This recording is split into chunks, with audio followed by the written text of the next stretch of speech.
যেহেতু আগামী নির্বাচনে বিএনপির প্রধান ফেস হবে, বিএনপির প্রধান শক্তি হবে বেগম খালেদা জিয়া। বেগম খালেদা জিয়াকে আগামী নির্বাচনে ভোটের মাঠ থেকে সরিয়ে নেওয়ার জন্যই যে প্রস্তাবটা দেওয়া হয়েছে যে বর্তমান অন্তর্বর্তীকালীন সরকারের রাষ্ট্রপতি হিসাবে বেগম খালেদা জিয়াকে অধিষ্ঠিত করা। সবাইকে শুভেচ্ছা। আজকে 1 জুলাই। আপনাদের সবারই মনে আছে গত বছর অর্থাৎ 2024 সালের এই আজকের দিন থেকেই বৈষম্য বিরোধী ছাত্র আন্দোলনের ব্যানারে শুরু হয় কোটা বিরোধী আন্দোলন। যদিও এই আন্দোলনটা গত মাস অর্থাৎ 2024 সালের জুন মাস থেকে শুরু হয়েছিল, কিন্তু এই আজকে থেকে অর্থাৎ 1 জুলাই থেকে সেটা বৈষম্য বিরোধী ছাত্র আন্দোলনের ব্যানারে শুরু হয় এবং যেটা একসময় আমরা সবাই জানি এক দফা অর্থাৎ সরকার পতনের আন্দোলনের রূপ নেয়। এই জুলাই গণঅভ্যুত্থান বা কারাকর মতে জুলাই বিপ্লব নিয়ে আমাদের সবারই অনেক স্মৃতি। আজকে সেই বিষয়টা নিয়ে কোনো আলোচনা করব না, শুধুমাত্র আজকের ভিডিওটা শুরু করছি গত বছর জুলাই গণঅভ্যুত্থানে যারা শহীদ হয়েছেন, যারা দৃষ্টিশক্তি হারিয়েছেন বা যারা পঙ্গুত্ব বরণ করেছেন তাদের স্মৃতির প্রতি সম্মান জানিয়ে। আজকের আলোচনার বিষয়টা হচ্ছে বিএনপি চেয়ারপারসন বেগম খালেদা জিয়ার রাষ্ট্রপতি হওয়া নিয়ে। এটা মোটামুটি গতকাল রাত্র থেকে শুরু করে আজকে পর্যন্ত আমি যা দেখলাম সর্বোচ্চ আলোচিত বিষয় সারা দেশব্যাপী, এবং আমি অনুমান করি এটা নিয়ে হয়তো দেশের বাহিরেও যেসব জায়গায় বাংলাদেশি কমিউনিটি রয়েছে তাদের মধ্যে আলোচনা হচ্ছে। আমি যখন এই ভিডিওটা রেকর্ড করছি তখন হচ্ছে 1 জুলাই দুপুরবেলা। হয়তো ভিডিওটা এডিট করে প্রকাশ করতে একটু সময় লাগবে। বাংলাদেশের রাষ্ট্রপতি পদে বেগম খালেদা জিয়াকে যে প্রস্তাব করা হলো খুব গুরুত্বপূর্ণ একটা জায়গা থেকে, এবং যিনি প্রস্তাব করেছেন তিনি আমাদের সবারই খুব প্রিয় একজন এবং তিনি আমারও খুব প্রিয় একজন। সেখানে তিনি যে প্রস্তাবটা দিলেন, যে প্রস্তাবে বলা হলো যে বর্তমানে যিনি বাংলাদেশ রাষ্ট্রের রাষ্ট্রপতি আছেন জনাব শাহাবুদ্দিন চুপ্পু, তিনি ফ্যাসিবাদের দোসর, তিনি মুজিব বাহিনীর সদস্য ইত্যাদি ইত্যাদি, তাকে সরিয়ে দিতে হবে এবং তাকে সরিয়ে দিয়ে বেগম খালেদা জিয়াকে রাষ্ট্রপতি পদে বসাতে হবে। তো বর্তমান রাষ্ট্রপতি জনাব শাহাবুদ্দিন চুপ্পুর বিরুদ্ধে যে সকল অভিযোগগুলো শুনলাম আমরা, এগুলো অনেক পুরনো আলোচনা, সেটার দিকে এখন আর যাচ্ছি না। প্রশ্ন হচ্ছে যে তিনি কেন বিএনপির চেয়ারপারসন বেগম খালেদা জিয়াকে রাষ্ট্রপতি পদে প্রস্তাব তিনি কেন করলেন? খেয়াল করে দেখেন, একটা বিশাল অংশ কিন্তু 6 মাস আগেও এদেশে নির্বাচন চাচ্ছিল না। তারা নির্বাচন চাচ্ছিল অনেক দিন পরে, 5 বছর পরে, এবং এর পক্ষে যে বিশাল অংশটা ছিল তার মধ্যে ছিল জাতীয় নাগরিক কমিটি এবং বর্তমান অন্তর্বর্তীকালীন সরকারের সুবিধাভোগী যারা রয়েছেন, যারা নিয়োগ পেয়েছেন বা নিয়োগ পেতে পারেন, সম্ভাব্য নিয়োগ প্রত্যাশী সুবিধাভোগী তারাই। কিন্তু বিএনপি বলেছিল যে আমরা নির্বাচন চাই, খুব দ্রুত চাই, ডিসেম্বরের মধ্যে আমরা নির্বাচন চাই। এবং অতি সম্প্রতি যখন প্রধান উপদেষ্টা লন্ডন সফর করলেন এবং সেখানে যখন তিনি বিএনপির ভারপ্রাপ্ত চেয়ারম্যান জনাব তারেক রহমানের সাথে একটা বৈঠক করলেন, সে বৈঠকের পরে সব পক্ষ থেকে এটা নিশ্চিত হওয়া গেছে যে নির্বাচন 2026 সালের প্রথমার্ধে হচ্ছে। হয়তো সেটা ফেব্রুয়ারি অথবা সেটা এপ্রিল, এর মধ্যে নির্বাচনটা হয়ে যাবে। যারা নির্বাচন নিয়ে বিভিন্নমুখী আলোচনা করছিল তারা একটা বিষয় এখন নিশ্চিত হলেন যে নির্বাচনটা করাই লাগবে।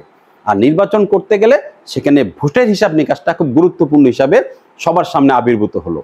তো হিসাব নিকাশ করার পরে সবাই দেখলো যে সেই হিসাব নিকাশে বিএনপি সবার চাইতে অনেক দূর এগিয়ে আছে। তখন অনেক আলোচনা আমাদের মধ্যে আসলো যে হয়তো তারা বলল অনেকেই যে তারা নির্বাচনে হয়তো যাবেন না, নির্বাচন বয়কট করতে পারেন।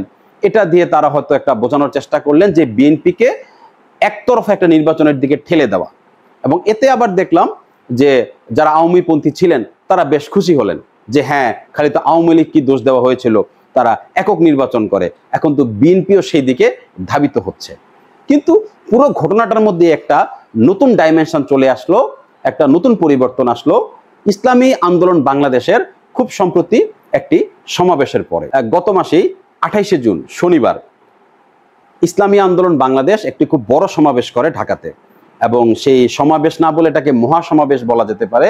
সেই মহাসমাবেশে জামায়াতে ইসলাম, এনসিপি, এবি পার্টি, গণ অধিকার পরিষদ সহ হিন্দু, বৌদ্ধ, খ্রিস্টান পরিষদ সহ বিভিন্ন নানা মতের নানা পেশার মানুষ সেখানে উপস্থিত হন। এবং সচরাচর যেটা ঘটে যে ইসলামী আন্দোলনের জনসমাবেশে সবসময় প্রচুর মানুষ হন।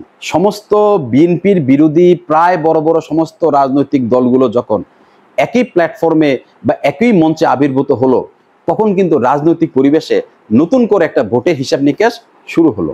সে ভোটের হিসাব নিকাশটা এরকম যে এই যত রাজনৈতিক দলগুলোকে ছোট ছোট মনে করা হচ্ছে, তারা যদি একসাথে হতে পারে তাহলে কিন্তু এটা ভোটের রাজনীতিতে একটা খুব বড় ধরনের ইম্প্যাক্ট তৈরি করবে। যখন বিএনপির বিরুদ্ধে খুব বড় একটা রাজনৈতিক প্ল্যাটফর্ম তৈরি হলো, যারা সবাই এখন মোটামুটি প্রস্তুতি নিয়েছে, বিএনপির সাথে একাত্মতা প্রকাশ করে যে হ্যাঁ নির্বাচনটা খুব দ্রুতই দরকার এবং সবাই নির্বাচনমুখী হয়েছে, তখন তারা বুঝতে পারলো যে হ্যাঁ আমাদের একটা ভোটের ইম্প্যাক্ট তৈরি হয়েছে।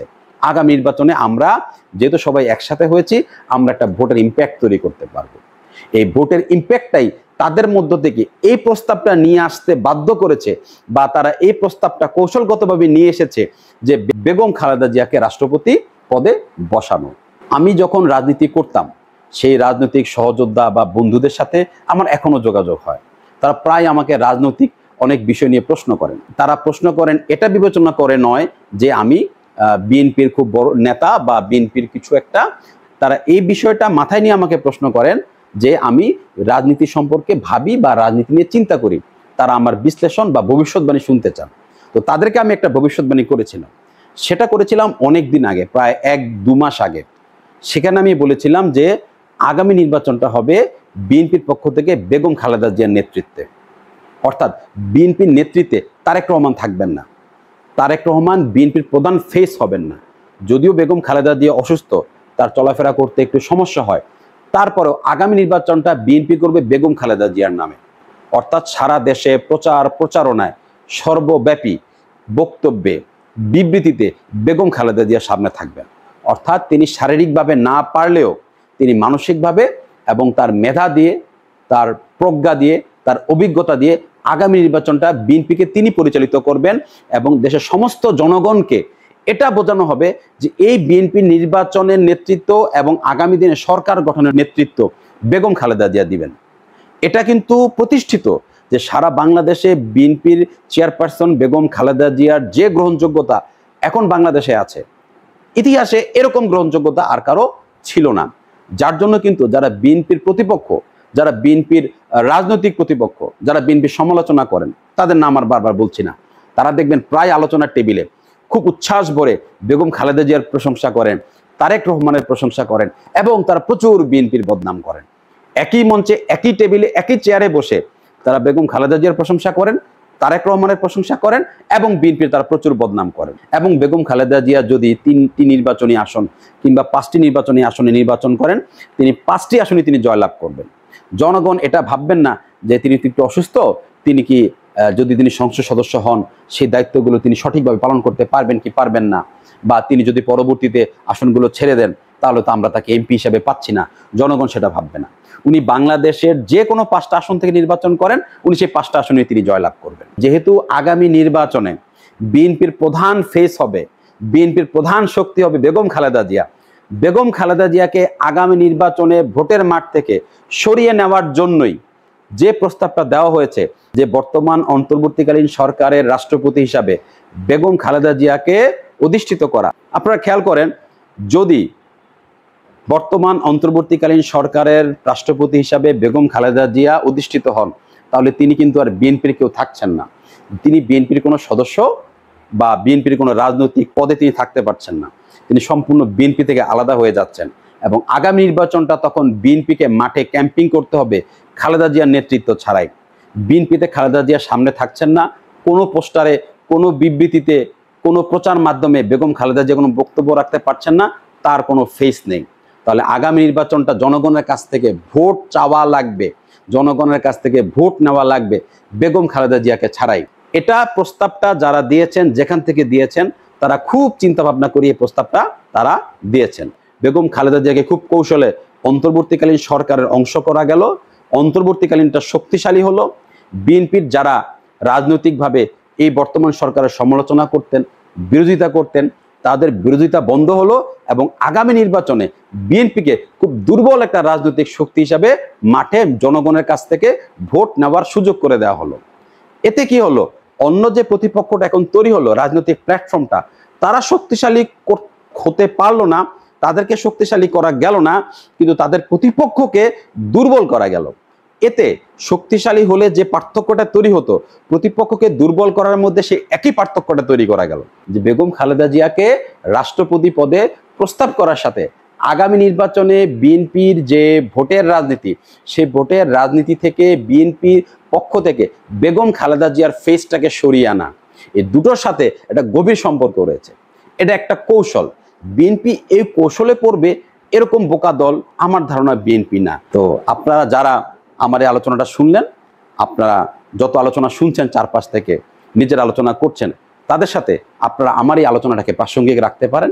এবং সর্বশেষ যদি আমরা সবার আলোচনা থেকে এখানে একটা কনক্লুশনে আসতে পারি, তো যেটা দিয়ে শুরু করেছিলাম, আজকে 1 জুলাই, সবাইকে সেই বিপ্লবী শুভেচ্ছা। এবং এটা একটা ছোট্ট বিজ্ঞাপন বিরতি, সেটা হচ্ছে যে জুলাই গণঅভ্যুত্থান নিয়ে আমার একটি বই রয়েছে, এটাই লাল বসন্ত। এটাতে 2018 সালের কোটা আন্দোলন, 2024-এর কোটা আন্দোলন, জুলাই গণঅভ্যুত্থান, 1 দফা এবং 5 তারিখ থেকে শুরু করে 8 তারিখ পর্যন্ত গুরুত্বপূর্ণ যে 3টা দিন আমরা পার করলাম, এবং 8 তারিখে অন্তর্বর্তীকালীন সরকারের শপথ গ্রহণ এবং তার পরবর্তীতে জাতিসংঘ তদন্ত কমিশনের যে প্রতিবেদন প্রকাশ, বলা যেতে পারে এখন পর্যন্ত যতটুকু আমি দেখেছি জুলাই গণঅভ্যুত্থান নিয়ে এটা হচ্ছে সবচেয়ে বিস্তৃত এবং বিস্তারিত একটা ইতিহাস। তো আপনারা যারা বইটি পড়েননি বা দেখেননি, তারা চাইলে বইটি হাতে নিয়ে দেখতে পারেন। তো আপনারা যারা এতক্ষণ আমার কথা শুনলেন, আপনাদের সবাইকে অনেক অনেক ধন্যবাদ।